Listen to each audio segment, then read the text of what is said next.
Bhalela ingilosi yelibandla Lase-Lawodisiya uthi, nali livile liphuma kuye long-Amen.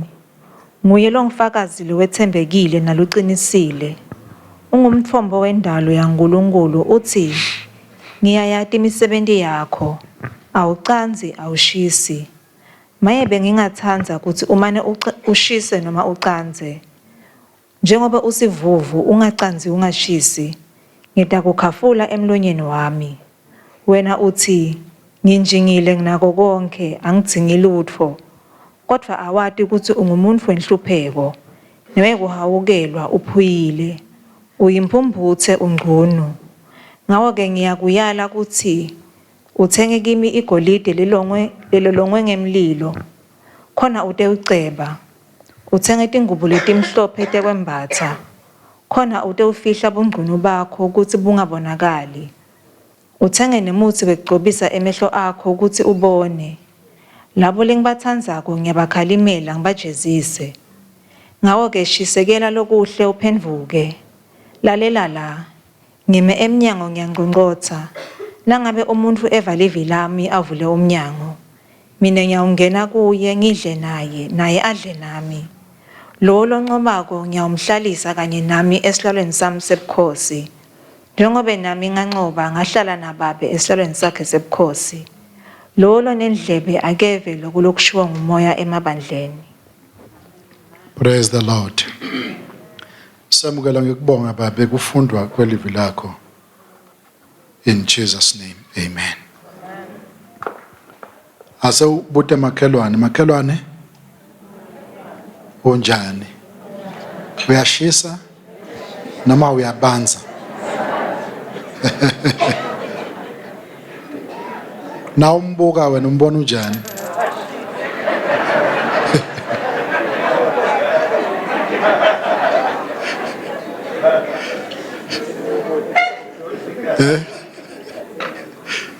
Awumati, ngasho ngoba ngentebe sokuchama uthola imvula longakayibheki. Yeah. Mayibonge inkosi. Bese buka bazalwane umlayeto Loya Emabandleni. Livi leliya ebandleni Lase-Lawodisiya namuhla lekulibandla lekugcina kula Lasikhombisa lebesiwabuka. Sena mfundisi kunene uNkulunkulu usisite kulamaviki ukuthi sibuke lokho. Sikhabela okunengi bazalwane.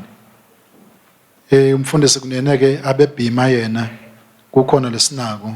Mina ke bengabhimi bengifunza ngala. But ngibhalile kukhona. Donke le nshuma lengikhuluma ngato nje dise officeini. Nongacheka kumabhalane welibandla likhona. So singathanza ukuthi labo labafisa kuba nato so ngabe suyalunguta ke ngasehofisini utokhona kuyofunza ekhaya ukuthi kuhamba kanjani.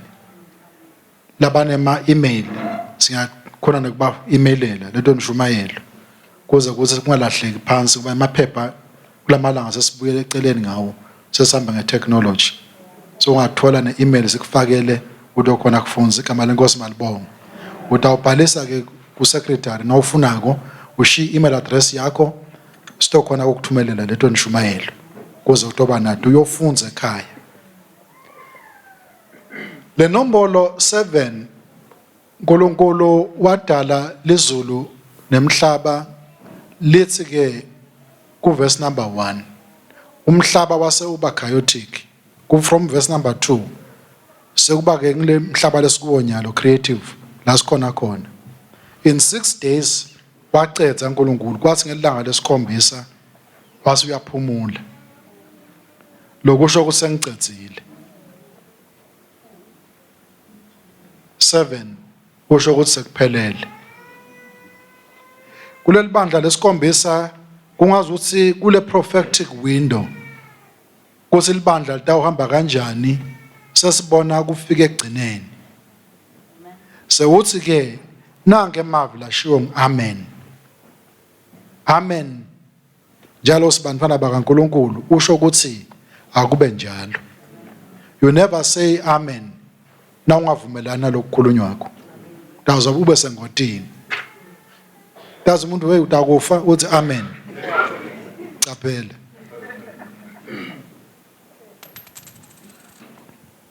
Uthi ukukhuluma fakazi lo ethembekile, faithful. Lokusho ukuthi lokhu lakukhuluma kokuliciniso njengalokho akhulumile ebandleni lekucala laseFeso kuze bekuleli bandla lekugcina laseLawodisiya. Konke lakukhuluma kwethembekile. Ungakwethemba lokho. Ukukhuluma lona longuyena uthi true witness. Witness ke ngumuntu lobonile uma kwendeka. So ya reporta ngakho. Ungeke ube umfakazi ube bongekho. Nakungesuka nyalo kusuka umlilo ngeke usuke bazalwane ngesabi la sikhona khona. Bese sekuthiwa ase uchaze babese basukela umuntu lo yabeka amanzini kuthiwe umfakazi. Bufakazi balo mlo yabuselo liqiniso ngoba lento akayiboni. Lo dawufakaza lokungiko ngilona lobe khona uma lento yendeka bayibona. Unika report nereport lengiyo ungayethemba iport yakhe. Uthi ke mina lengimfakazi loqinisile isicalo sayo yonke indalo yaNkulunkulu ngangikhona uma uNkulunkulu adala tonke izinto. KunaMose lobhale incwadi yaGenesis lesitshela ngekuthi kwendekani uma uNkulunkulu adala lizulu nemhlaba. Abe khona Mose abengekho. But lo bufakazi lakhulume ngabo Mose abukaze buphikiseke until tomorrow. Lokuthi kwendekani nakadala umhlaba. La akusakhulumi Mose, kukhuluma the origin. Lo sicalo semsebenzi waNkulunkulu. Nguye lo lokhulumako. Ngalama emagama lalelani bandla nibuke le message yonke la ikhulumela uNkulunkulu kusi libandla litawendeka kanjani litawendlula kutiphi itigaba litaba ne character lenjani lebe sikubuka nguloko lokwendeka konke kusho fakazi loqinisile abe khona. Uthi ngiyayati imisebenzi yakho naloko lokwendako kusho uNkulunkulu. Ngiyati kuthi wendani. Ngiyati nekuthi awendi ini nabe ungendi lutho. Ungeke umyeke uNkulunkulu. Awufane nemuntu lo chashiwe waniketwa ijob description waniketwa tingondo ufuna atende kuphele inyanga kusiwenta wenda lokhu nalokhu nalokhu avuka emsebentini nakafika emsebentini avule icomputer adlale ama game nakuphela inyanga afuneka uhola.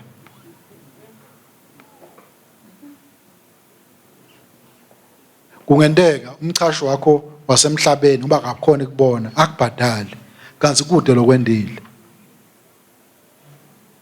Sengize kungcono kulesa sikhathi bobabe babesebenta emahlathini bane imshonisalanga noma kunesitoko.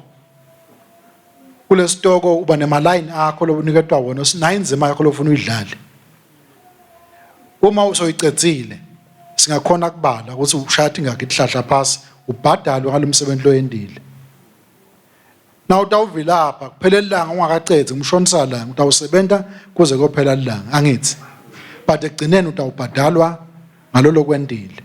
Walova no work no pay. Nike never Musa. Ngeke ubhadalwe phela zakwasebenzi. Uthi ke uNkulunkulu ngiyakwati imisebenzi yakho. Sonke lokho sihleli phasi la kunelifayela leliconzene nawe hayi lamakhelwane. Le lapho livulwa khona every day. Kuyabhaliswa ukuthi wendeni awukendi ini. Uthi ngiyayati imisebenzi yakho. Ngiyayati. Bese kuSambulo 13 kuthiwa babusisiwe labafile bafela kuphi enkosini kuze baphumule ekhandlekeni kwabo.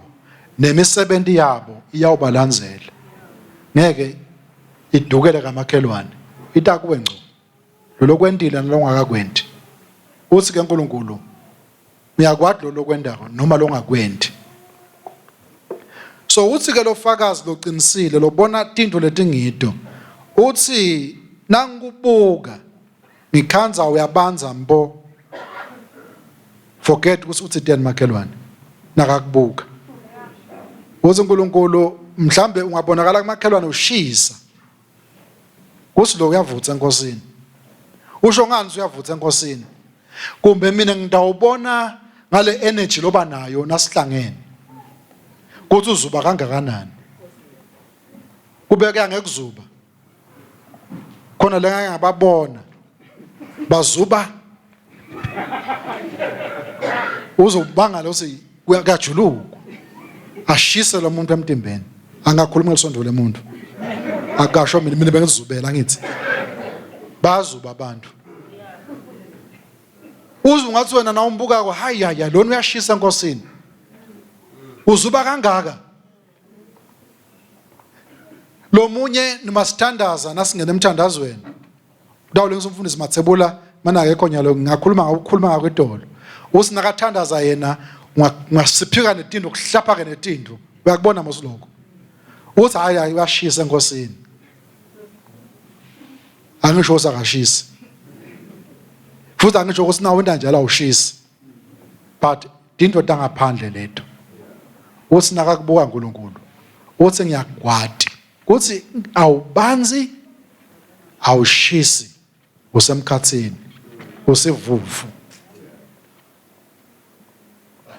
uthi bengifisa kube ngazi ukuthi ngabe uyabanza mpo nobe ngabe uyashisa be ungabe semkhathini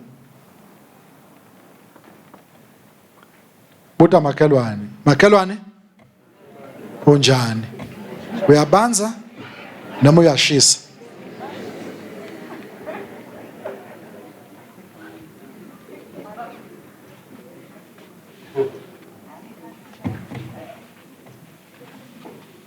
singayengana kepha umnikati wendzaba uyathi kusinjani condition yenhlitiyo yami nenhlitiyo yakho. Lelibandla lathi ke lona nalikhulumako ngakefiki lapho emanti lasivuvu bangakulaba bawanatha emanti lalokhu wona ukwanatha emanti lalokhu wona nasi yabona kanjani emanti lalokhu wona amnanzi ehla kahle akasenjalo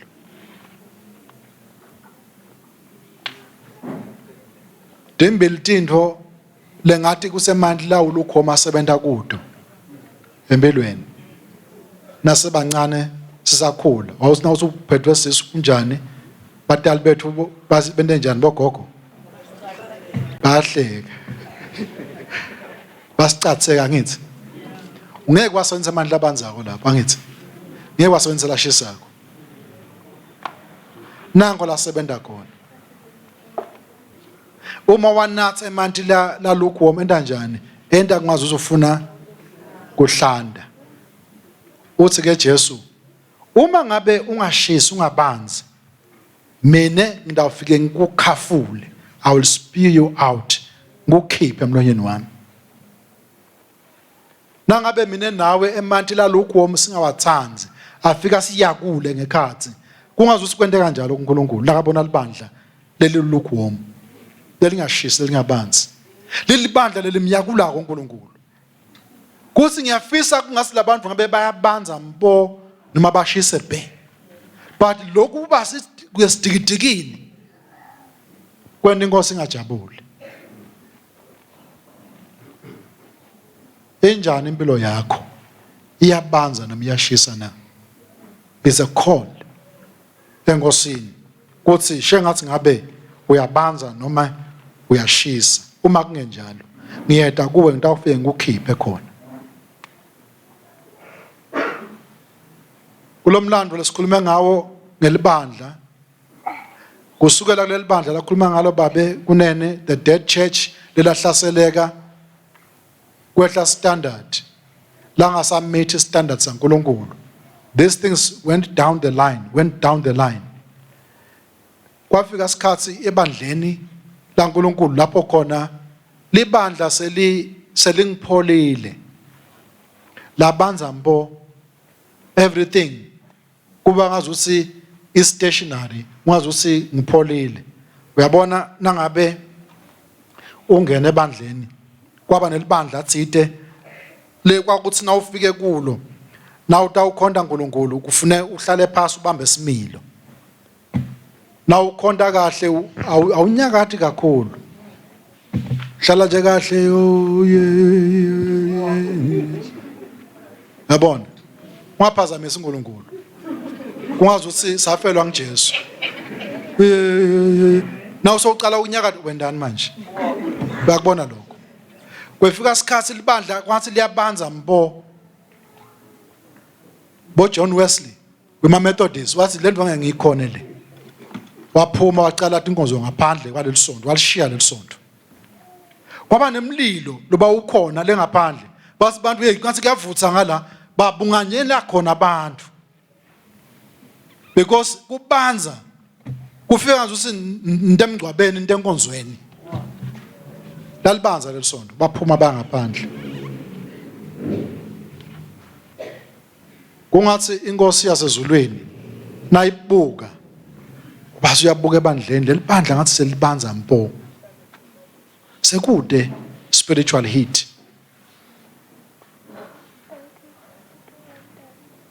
But verse number 17 asesimbuki leli bandla lithi nalikhuluma ko wena othi nginjingile. Cela sekubale lokho. Lithi leli bandla nginako konke angidzingi lutho. Belibona leli bandla self sufficient lenjingile linako konke alisweli lutho. Uthi kodwa awati ukuthi ungumuntu wenhlupheko. Kubhlungu ukucabanga ukuthi unjingile. Ucabanga ukuthi unako konke. Ucabanga ukuthi awusweli lutho. Kodwa ithi inkosi nayikubuka ithi hey wena ungumuntu wenhlupheko. Wena ungumuntu wekuhawukelwa to be pitied. Wena ungumuntu lophuyile. Uphuye unjingile. Uthi uyimphumbuthi awuboni. Uthi futhi ungcono. Leli bandla laseLawodisiya lalinje. Babethi bona banjingile banako konke bangesweli lutho. I need nothing. Uthi umnikati welibandla nakasheka akubuka. Uthi wekukhalelwa, wekuhawukelwa, uphuyile, uhamba ngcono. Lihlazo lakho lisebaleni. Kusho fakazi loqinisile. Long amen. Long origin we creation yaNkulunkulu. Lala kukhuluma ngokuliqiniso ngaleli bandla. This is the church. Lesikhuluma ngalo. Ngivumeleni ngithinze lokumbalwa ngelibandla laseLawodisiya. Ngitokucathanisa nelibandla nasingalibuka ukuthi lingene kuphi likuphi lamuhla. Naku lesikubonako uma ufunza incwadi yaMateyu 6:33 uthi uNkulunkulu ubona abantu baphishanekile bayasebenza bayehla bayenyuka. Baphishaneke bendani bantu bafuna tindvo bayasebenza. That is why ngiyakwati kusebenta kwakho nalokwendako. Uma ungathatha emehlo ube njalo ngaNkulunkulu phakame bese uyabuka ukuthi kwendekani emhlabeni udawubona abantu they are crisscrossing bavuka ebusuku ngabo 4 bayehla bayenyuka bagibele amabhasi bagibela imoto kuyiwe emsebentini kuyendiwa na kuyosetshenzwa kusetshendelwa ini kusetshendelwa tindvo yini le tindvo basifuna kubantu sifuna kwani kwekwembatha sifuna kwani kwekudla sifuna kwani tindlu sifuna ini timoto sifuna ini uze sibambe lezinga angithi Siyasebenza phela ngithi. Ku wrong in kwenda kanjalo. Kusiko wrong.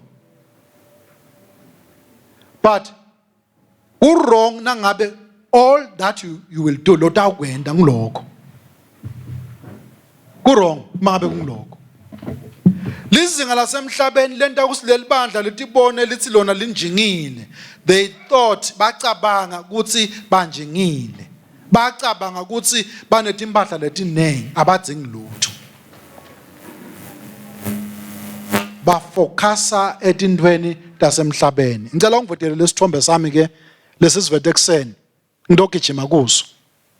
Umhlaba lesiphila kuwo.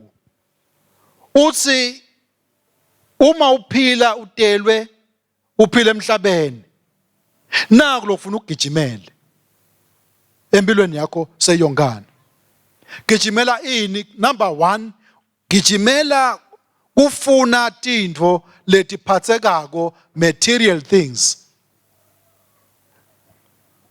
Kuze ube nemcebo, uze ukuthi awukasweli lutho.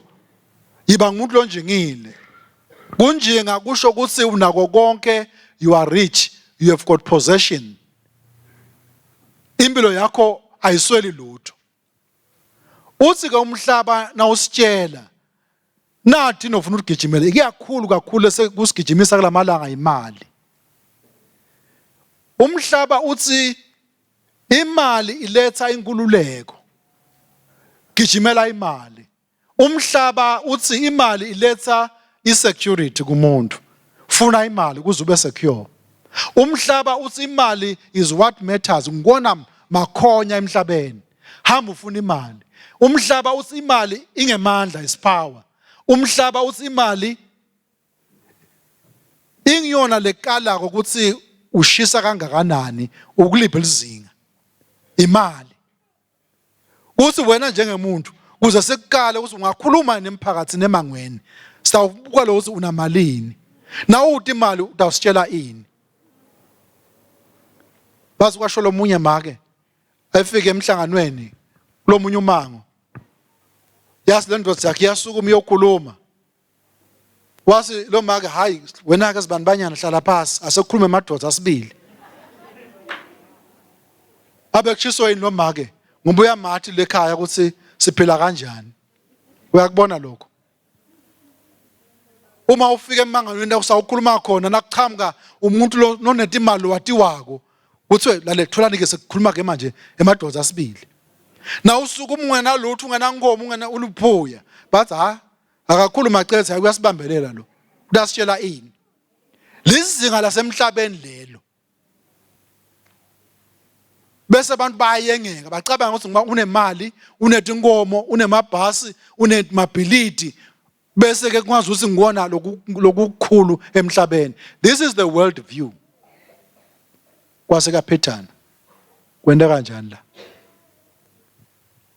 Imali basitshela ukuthi yenda umuntu abe nempumelelo.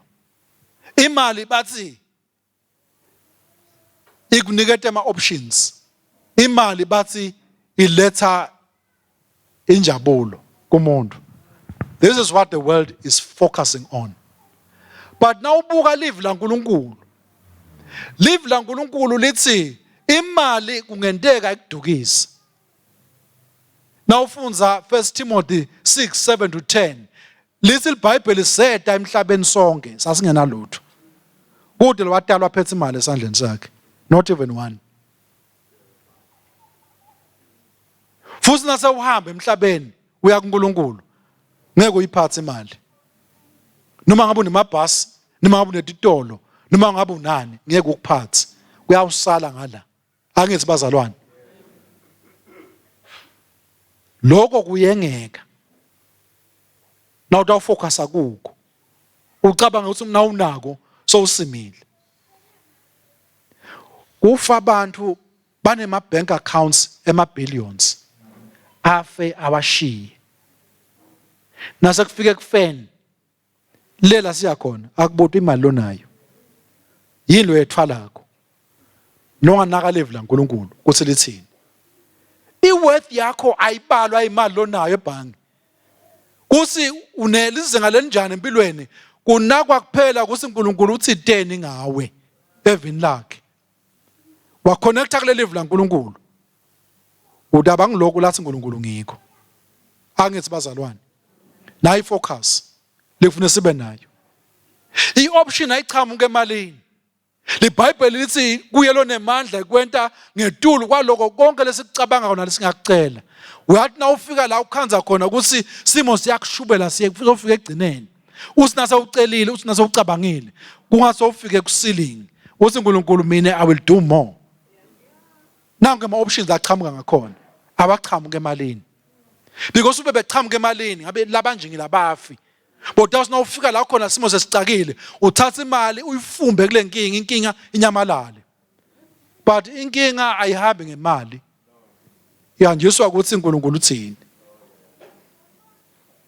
leli bandla lathi lona sinjingile sinako konke asesweli lutho uthi uNkulunkulu nangubuka ngikhanza ngazi ukuthi uphuyile unemali. What an irony. Umuntu lonemali angaphuya kanjani? Umuntu logcoke kamnanzi angaphuya kanjani? Abe ngcono. Le tinto sitembatha ngokwenyama dingeke dilifihle lihlazo lasemoyeni. Kusho uNkulunkulu. Naloko leli bandla. So uthi ke uNkulunkulu nakakhulumako asenime. Ungathi khandli kakhulu ngekuthi uyawunathani, uyawudlani, uyawembathani. Nawufunza Matthew 6:25-32. Usingakhathateki. Because tonke letinto leti lesikhuluma ngato uNkulunkulu uyathi usuyadidzinga.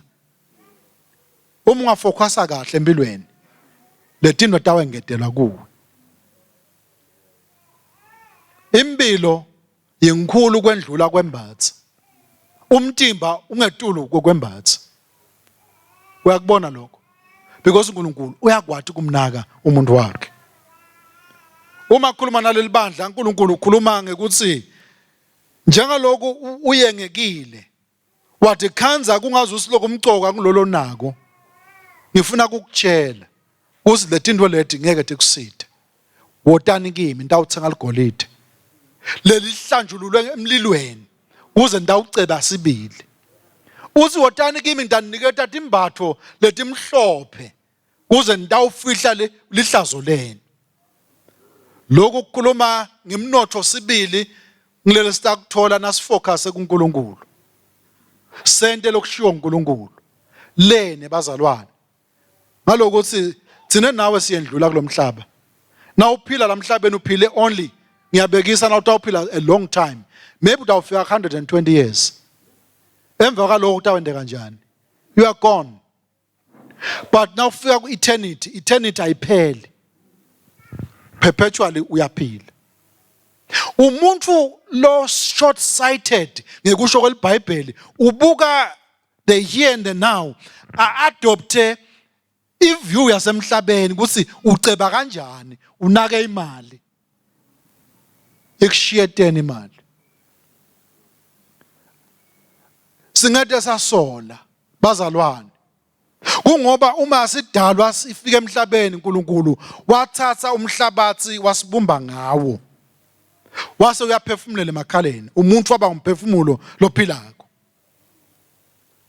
athi lo mhlabeleli angikhalela inyama nemtimba wami ngoba inyama nemtimba kunenzawo na ufa le nyama yakho inenzawo prepared angithi sitayifaka phasi ibole phelile ngemtimba but when we are the spirit man uyendlula uthi uNkulunkulu ngwebole kumtimba ukuthi uphile emhlabeni so that you can shape your eternity your future ukuthi uyishape kanjani uNkulunkulu unake lo mphefumulo wakho unake moya wakho uthi nangubuka ngikhanza uphuyile because you focus in the wrong things. You are working, you are moving up and down day and night, year after year. You are accumulating things. You are building structures. You are accumulating moto accumulator only to lose it ekugcineni. You don't carry it over with you. Impilo yethu iya gravitate iya kule tinto lasemhlabeni. sifocusa kulokhu kwemhlaba. Asike 1 Corinthians 15 verse 45 to 50. The first man, Adam, wakhiwa ngemhlabathi, earthly minded, ufuna tinto lasemhlabeni. But the last Adam, uqhamuka ezulwini, ufocus etintweni tasezulwini. Kungase kune sliding scale nangibuka komine, lapha kunemuntu lo focus emhlabeni. Bese lapha kunemuntu lo focus lo qhamuka ezulwini, ngulo second Adam. Asengilingise baba nami ngizame ku demonstrate. Ngumhlaba lo, niyawubona. Ngulo muntu wasezulwini lo. Sikhathi esiningi sihlethi ngala. The world and worldliness isibambile. Sifuna tinto letifuna ngumhlaba. Sehle siyenyuka sifuna lokhu, tinto letifuna yini ngumhlaba. Because the first Adam is of the earth. Kune gravitation ngala. Nasa ukholwa. Uthi wathutha la uhlethi khona. You shift the scale. You move. Uqala uhlale ngala. Na uhlethi ngalapha Solomon usafinyelela. Kukhashane le. You shift. Uya ngala. How do you shift? Lo lokhu kuthutha kwawuthuthwa ngumhlaba. Uthuthwa live la nkulunkulu. The more we focus on what God wants, the more the world becomes a distant to us. Athi Paula lokho bekuyinzuzo kimi, ngushalite, ngushayindiva. Ngenxa yobukhulu bekumathi Kristu. As we continue evini laNkulunkulu, we are shifting the gear until what is of the world becomes obsolete. Kuyakhwesha. Sesifuna kwaphezulu. Njalo Nkosi yami.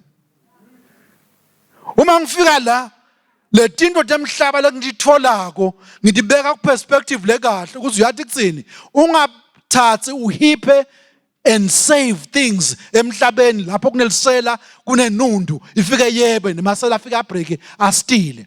You take what uNkulunkulu akuniketa kona uyaku invest ezulwini lapho emasela angeke afike khona, lapho khona kude irust nemoth lefika ingene. My true investment, my true wealth is what I've invested in the kingdom of God.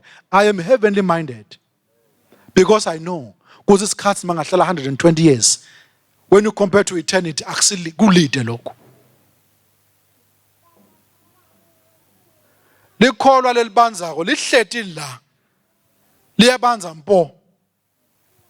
Likholwa lehlethi emkhathini lukewarm. Liyakufuna kwaseveni, liyakufuna kwaNkulunkulu.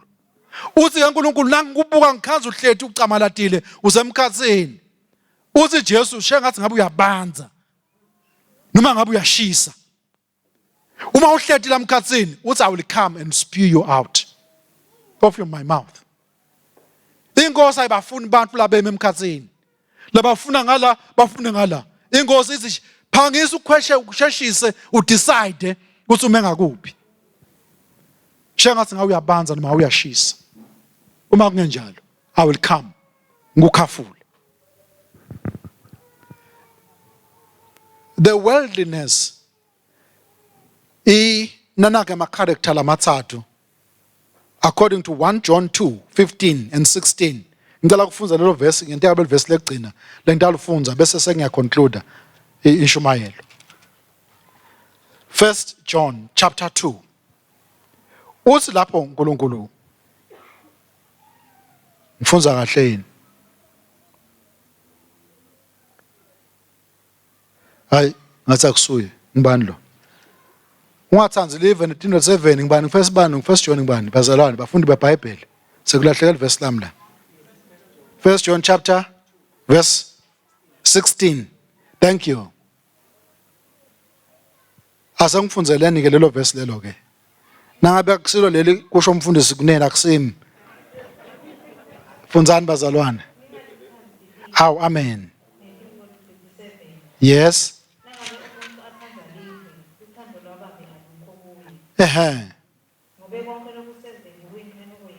Mani kancane. Lithini iBhayibheli? Lithi ningalithanda ngithi konke lokhu-7 usicala verse number 15 ningalithanzi live netintfo ta-7 uhleti la uthi uNkulunkulu don't love the world and the things of the world. Uma ngabe umuntu uthanza live nalokhu-7 luthando laNkulunkulu lunjani na alukho kuye. Buta makelwane, how are you? Hot or cold? Lo hot or the cold ungilokuthi kunani enhlitweni yakho. How much do you love the things of this world? Udithanza kangakanani tinto ta-7? Na uthanza tinto ta-7 uyabonakala ngeke ukuphice lokho. Nakuthiwa siye enkonzweni yokukhonta uNkulunkulu ngiyabekisa sena tinto taNkulunkulu uthi lo munye hayi ngisene business yami ngisafuna kuyichubachuba. Wathi Jesu ngilanzelene wathi lona hayi ngisafuna kuyokucedzela nako ngifuna ukucedzela. Ubona lenhlitiyo iyabanza ifuna tinto lethi kuphi na let's 7 luthando laNkulunkulu alukho kuye. Cubeka ke uye phambili. Konke lokhu-7 kuyinkanuko yani yenyama nenkanuko yemehlo nekuthi gabatisa lokulide. 3 things. Inkanuko yenyama nguloko lesisina sikwenda sifune kujabulisa kitata inyama yethu. Yini lento sengifudumale as a physical personality. This is worldliness. Lo muntu utawenda konke la ngakwenda. Kwenda kusi lo mtimba wakhe nenyama yakhe ibe acclimatized, ibe conditioned. Because kuye lokhu ngumcoka kakhulu kulokuthi how do I appear physically nangivela phambi kwebantu. Asengubekisele. Ku-exerciser, ku-dieta, ku-gym, kuyinto lenhle makuyinto lembi bazalwane. Kuyinto lenhle, kuze lokuchube kuphila emhlabeni. Uyathi kunemuntu lo ngenta konke la ngakwenda, adayete. Tosi nakafake ingubo yakhe yanokusho abonakale. Kuthi nembalo uyashaya. Na uchamuka kubantu batokudumisela. Wathi ubukeka kahle man, ugcweka kamnanzi man. Le ndlu yakuhlala kamnanzi man, ngathi ulifosongwane, uyakubona mosiloko. Ulforce angithi. Utiva nawe kumnanzi. Ngiyangisole nami ngiyezama, umkhaba wami utawehla nje. Ngihamba kwesikhathi. Na ubona mos. But naku lokubhlungu. Unemuntu lo wenda konke la ngakwenda azakhiphe nemali. Just utsathe ubukeka right. But will spend not even a dime, a cent to develop their spirit. Kubhlungu lokho. Because sokwente konke wathi gcoca wafika waba ngilolifosongana waba kanje waba muhle sitakudumisela kuphelela khona lapho. You are not taking it across. Sekuphelile. There was something shocking. Lekhulunywe ngulomunye.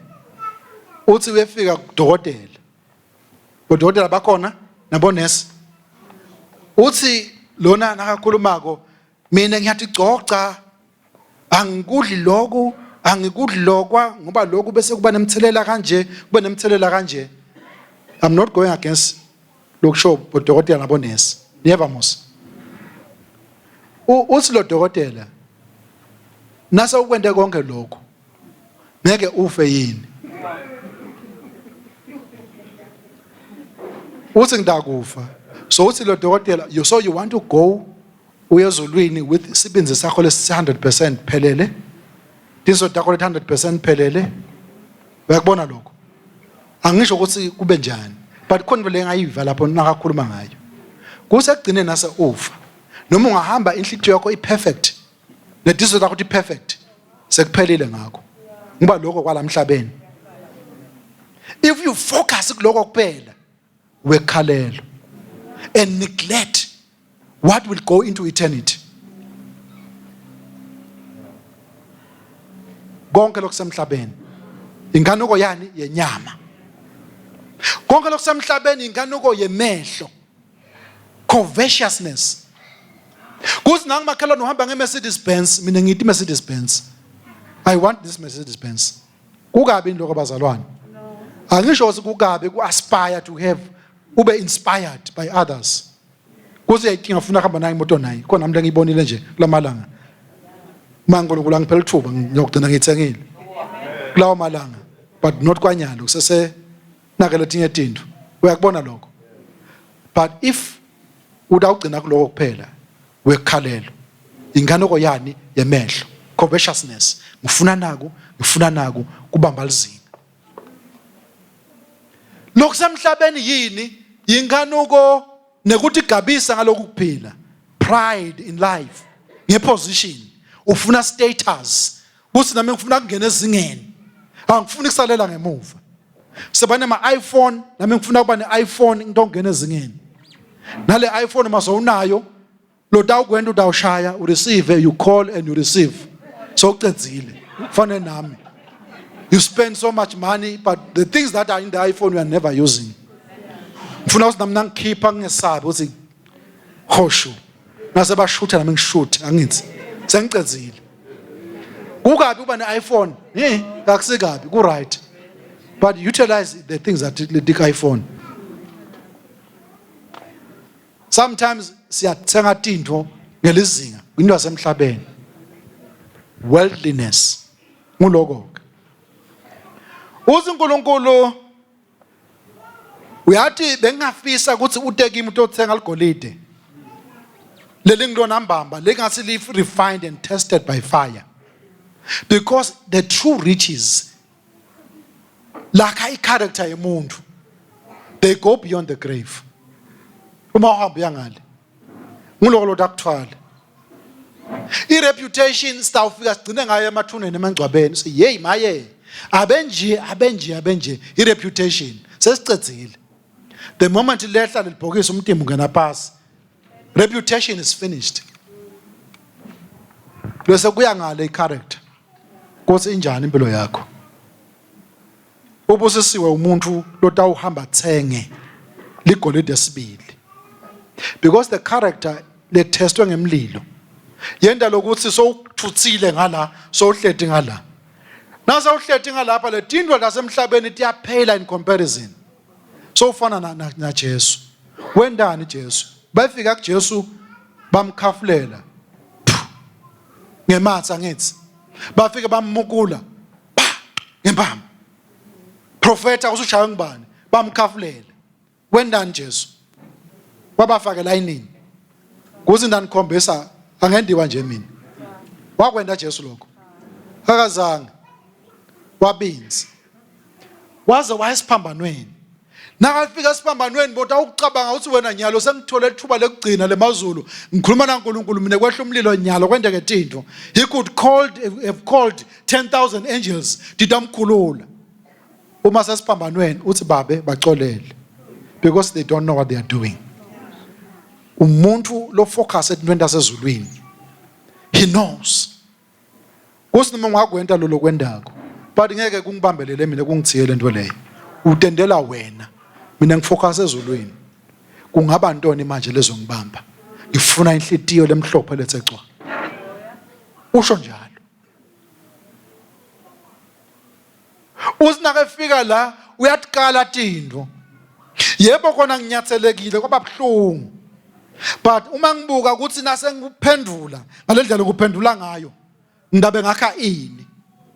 What is more important ukuthi ngilimale mina kwanyalo nguyekele kuze ngitokuzuza ngizuzela uNkulunkulu na. Ukhetha lapho. But the man lo seseme emkhathini uthi no uyakugcelela phela umuntu lona. Abona umuntu ukugcelela kanje ufuna umkhombisi. Atohlala kwathi. Sebulima phela lopho. Uthi bulima. NgeSikhulunkulu usakusibo bulima. We are taking the high road to heaven.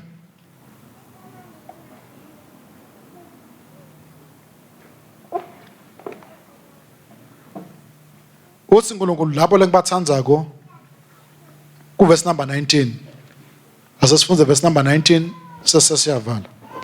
Labo lengibathandzako ngiyabakhalimela ngibajezise. Mani ngiyabakhalimela. Uma umuntu umkhalimela awumyeka athansalade nje. Does hey. Ayisahambi leyo ndlela. Ngiyabakhalimela. 2 wenda njani? Ngibajezisa. Ngiyabajezisa. Kujeziswa. Upanisho. Usinabe ngiyakuthanza. Ndakupanisha. Akusimnanzi kupanisho. Kumnanzi na? Akusimnanzi. Kwesithathu wenda njani? Ngako ke shisekela lokuhle uphendvuke. Ngako ke yenda njani? Shisekela lokuhle uphenduke. Ungasambuti makhelwane. Ucela ubuke inhlitiyo yakho. Thani mina so and so nginjani. Ngiyabanza noma ngiyashisa. Uthi uNkulunkulu khalimela lokuhle phenduka. Now uhlole ibarometer uyifaka ngekhathi. Are you worldly noma are you heavenly minded? Dihlole wena bese uyaphenduka. Nasa uhlole wena waphenduka ngeke usole umuntu. Udatfuca wena ekwenteni lokulungile. Igama lenkosi malibonga. 2 Timothy 2:3-15 na 16 liBhayibheli lapho likhuluma emagama lathini. Timothy wesibili sahluko saka 3 verse 15 lithi nekuthi kusukela ebuntwaneni bakho uyawayati imibhalo lenemandla lengcwele lenemandla ekukuhlakaniphisa kube kusinziswa ngekukholwa ngoKristu Jesu. 16 yonke imibhalo phefumulo loNkulunkulu ilungele kufundzisa ilungele nekusola. Kusola akusindwe lemnanzi. Nawusolwa kufundzisa nekusola nekucondzisa nekuyala ngekulunga kuze umuntu waNkulunkulu ate uhlonyiswa alungele kwenta wonke umsebenzi lomuhle lamiselwe wona. Ngiyayati imisebenzi yakho. Lelivu laNkulunkulu ngilokuphela lelinemandla ekusikhalima ekusisola ekusiyala ekusijezisa ekusilungisisa lesitrain unto righteousness kuze kuthi sitawulungela yonke imisebenzi. Usina uyenda lemisebenzi uma uchamuka uNkulunkulu athi uNkulunkulu well done bevele ngigadzile ngulinzele. Lenjani libandla namuhla the present day church? Liu lukewarm largely. Kugcwele the mechanical social character ebandleni. Kungazuthi libandla siyangena sididiyele sende tindvo letitawujabulisa the outward part without a focus on the inward part. This is the church, the state of the church. Singaba nawo ema clubs, sibe nawo ama societies, sibe nawo konke ema committee emabandleni kukhanze kuthi the spiritual heat is lacking.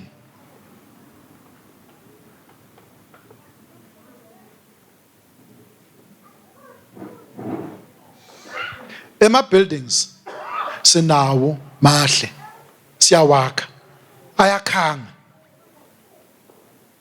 Sinema eloquent speakers lagcwele motivational speakers ebandleni because that is what is selling so that people can come.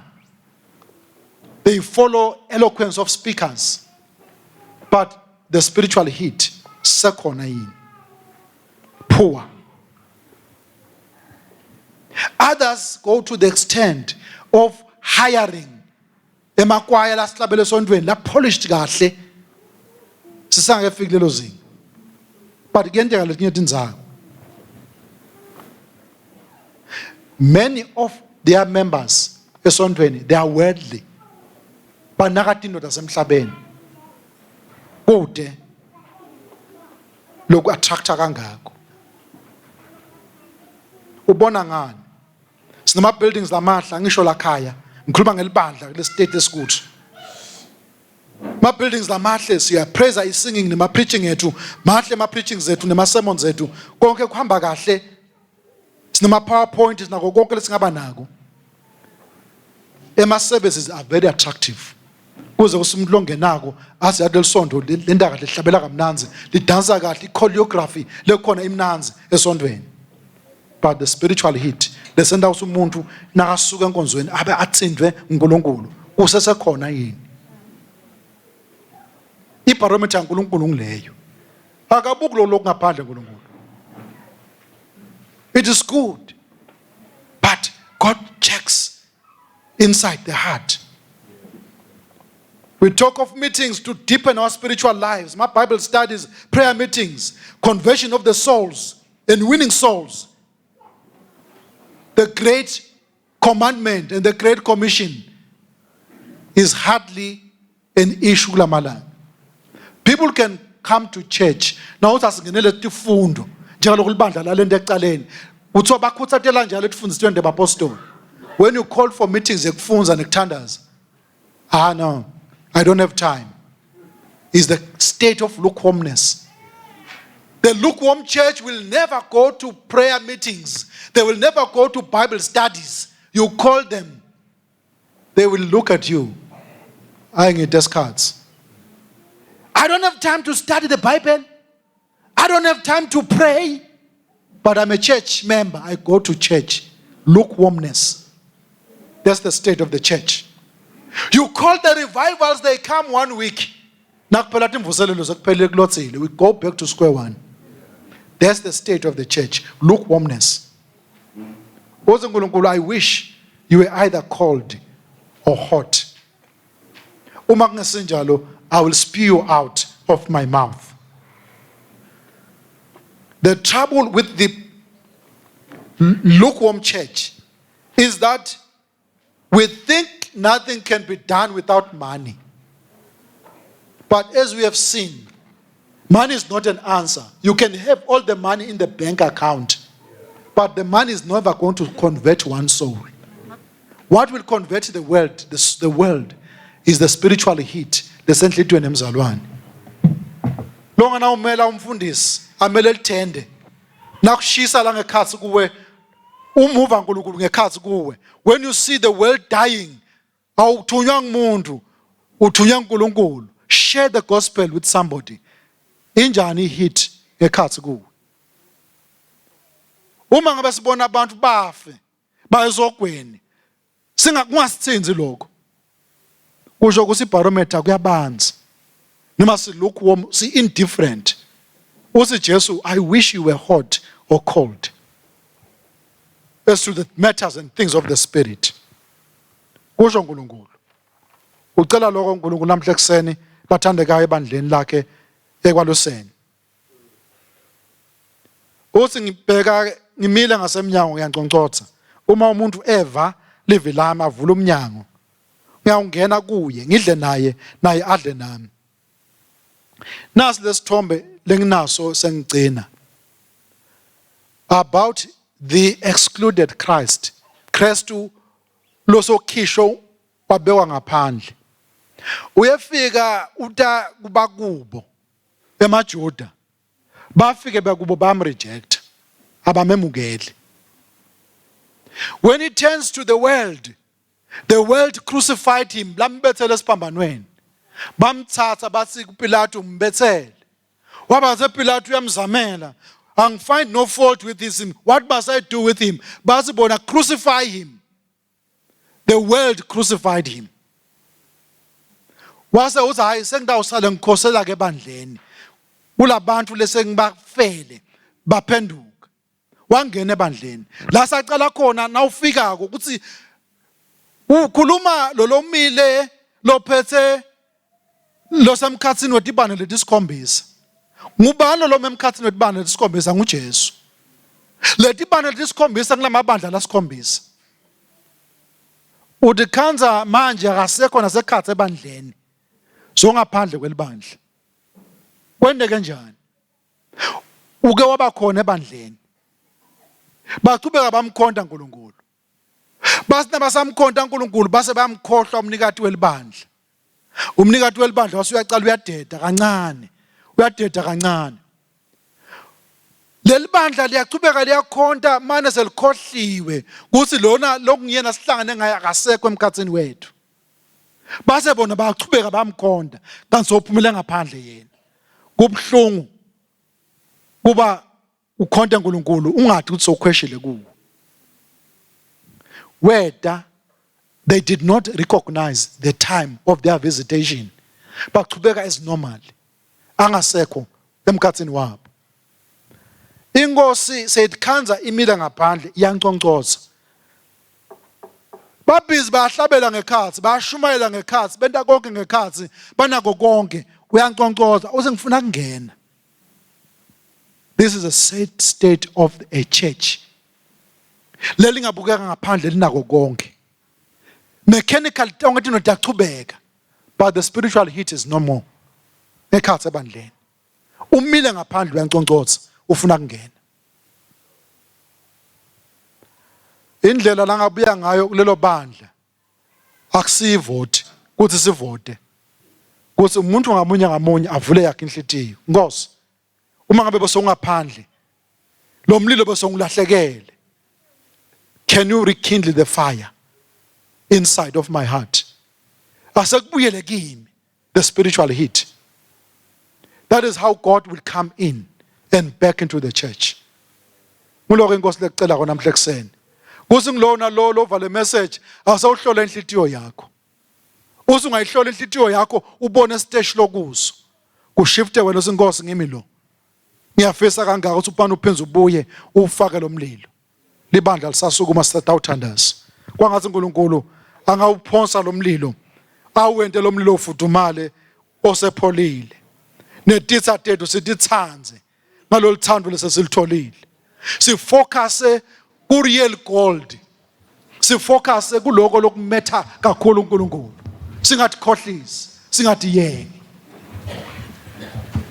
Ikhona kumbe inhlasana efihlwe kho awemlothe avuthela Nkosi ngomlilwana avuthe njalo izweni abikhona inhlasa efihlwe khona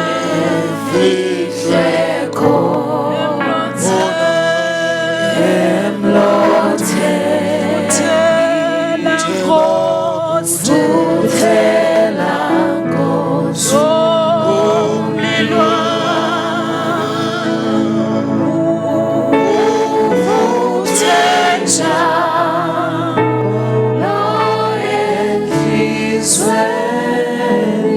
Baba wethu longcwele Yesu Nkosi yethu Jesu. Siyabonga Nkosi ukhuluma lo Umlayeto ebandleni Lase-Lawodisiya. Na uthi ngiyayati imisebenzi yakho naloko lokwendako. Kusho ufakazi loqinisile wethembekile. Who is the origin of God's creation? Long amen. Lokho lokukhulumako kunjalo kwendekile kuyendeka. Uma uthatha emehlo wabhekisa ebandleni ukhanza kuyawufika isikhathi ebandleni libandla libe lukewarm. Lingashisi lingabanzi. Uthi wena Nkosi ngiyafisa sengathi ngabe uyabanza noma uyashisa. Uma kungenjalo I come quickly ukuhlanda emlonyeni wami. Sima lapha njengelibandla sithi Nkosi njengaloku umile eminyango wenhlitiyo ngayinye unconcotho. Siyavuma kuvula inhlitiyo yethu. Siyaphenduka Nkosi. Uma ngabe bese siku-excludile ku-agenda yethu. Phinza Nkosi ubuyele enhlitiyweni. Lenhlase lesekhona yente Nkosi lomlilo ufudumale. Afudumale losepholile. Kuze kuthi sibuyela kuwe sitawuthenga ligolide lengathi lihlanjululwe ngemlilo. Sembathise Nkosi ingubo lecolekile. Utofihla lihlazo lethu. Njengelibandla lakho. Singathi yengi nge-outward prosperity. Sicabange ukuthi konke kuhamba kahle. Kanti sibantu bekuhawukelwa, bekukhalelwa, labaphoyile. Siyabuyela kuwe Nkosi. Focus yethu ayibuyele endzaweni yakhona. Njalo kulitilo litawukhala masinyane. Ungasikhanze silukhwom. Sikhanze sishisi. Hambela babe uhambele make. Hambele insizwa nentombi nalomncane. Sihambele sine sonke. Usuka etule ebuholini. Wonke ama structures la khona. May we once again sibe nale spiritual heat. Silifute lelo bandla lelacala kubusiswa. Egameni lika Jesu Kristu. Ngena Nkosi. Ngenele ebandleni lakho Nkosi. Uze lo mlilo uvuthe enhlitweni yethu. Hayi Jesu lo inkosi nemsindisi. Libandla laNkulunkulu lithi amen and amen. Let's give him praise. We worship you. We welcome you back into our hearts, into the church.